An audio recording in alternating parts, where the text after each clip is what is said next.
If you think the Dow had a bad day, Bitcoin's was worse. The price is now hovering around $7,000, a jaw-dropping loss of nearly 15%. Just check the numbers. Yeah, 15% over the course of the day. So dramatic over the recent weeks, several major banks in the UK and in the US are making moves to block customers from buying the cryptocurrency with their credit cards. As far as the latest fall is concerned, it's still the biggest in the short Bitcoin history. It is one of the big three.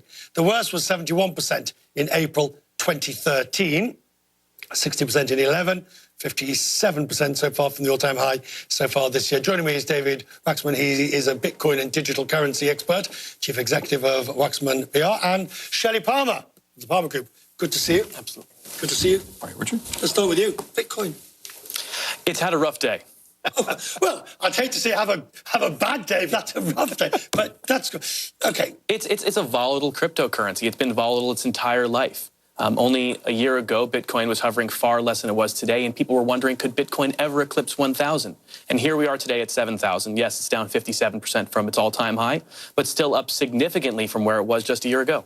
Would you accept that as a result of these volatile moves, it cannot legitimately be considered a currency? Well, I don't think it's because of the volatility that it can't be a currency. It's because it's not very spendable as a currency. Bitcoin simply doesn't work fast enough to act like a currency. Well, no, the volatility is the reason, in the sense that, you know, I would be horrified if the dollar moved 57%. Yeah, but no, it can't move, Richard, because you can't literally spend it. It takes 45 minutes to clear a transaction, and it doesn't solve a problem. The banking system in the United States and worldwide, it takes nanoseconds to clear a transaction. It takes literally 45 minutes to an hour to clear a Bitcoin transaction. So it's not a currency. That's why it's not traded as a currency. Yeah, and a minimum of at least 10 minutes to clear. Okay, so we're talking now about this fall. When it got to 19,000 or whatever it was, we knew that was not sustainable. It was just a question of how far and how nasty. Do you see, from what you're talking to the market today, the Bitcoin market, that there may be some element of it's hit a bottom? Well, I've certainly heard a lot of people who think this is a great time to buy. I'm hearing that quite a lot. I'm not someone who's investing in Bitcoin right now, but I do think that it is certainly going to increase over time. Cryptocurrency as a whole, as the entire asset class, is down substantially from what it was earlier this year. Which is good. Yes, it is. It gets back to reality. I want to show you the Dow 30, Shelley. The Dow 30, and we saw today the two stocks, Apple and Intel, they fell the least. And in fact, for much of the session, they were actually up. And this is on the rumour that Apple is potentially ditching Qualcomm for its phones and going for Intel instead. Now, I know we don't comment on rumours, and it would behoove me not to raise them, but what do you think? So today was a crazy day. Apple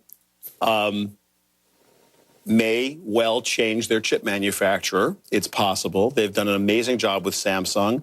One thing I will tell you, Richard, is that we don't know what the future of handsets actually is about. So we know that there are all kinds of new chipsets that need to be created.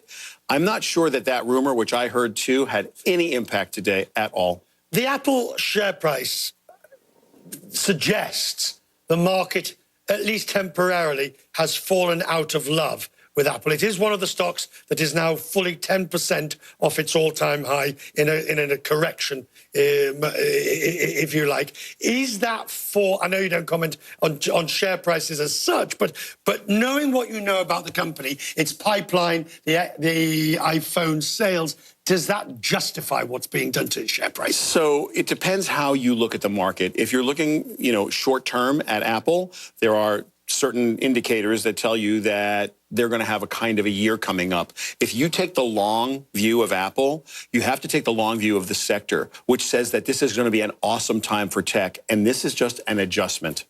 An awesome time for tech, an adjustment, an awesome time for cryptos with an adjustment? Absolutely. I think it's going to be a fantastic year for cryptos in the end. You've got a huge, huge asset class with lots of different types of technology below it. And I think what you're going to see is the overall market for crypto is going to significantly increase over time. May I? Go on, last word. Crypto. You believe someone's going to pay more than you did. That's the belief system now. When it changes... That's not accurate. Cryptocurrencies can be many different things. In fact, most of them aren't currencies, but they are digital assets, and they're very, very interesting types. There's going to be security tokens coming out this year, and security tokens open up a whole new can of worms. I'll accept that. New can of worms. I will. Can of worms. The last thing we need is a can of worms today. Keep your worms to yourself.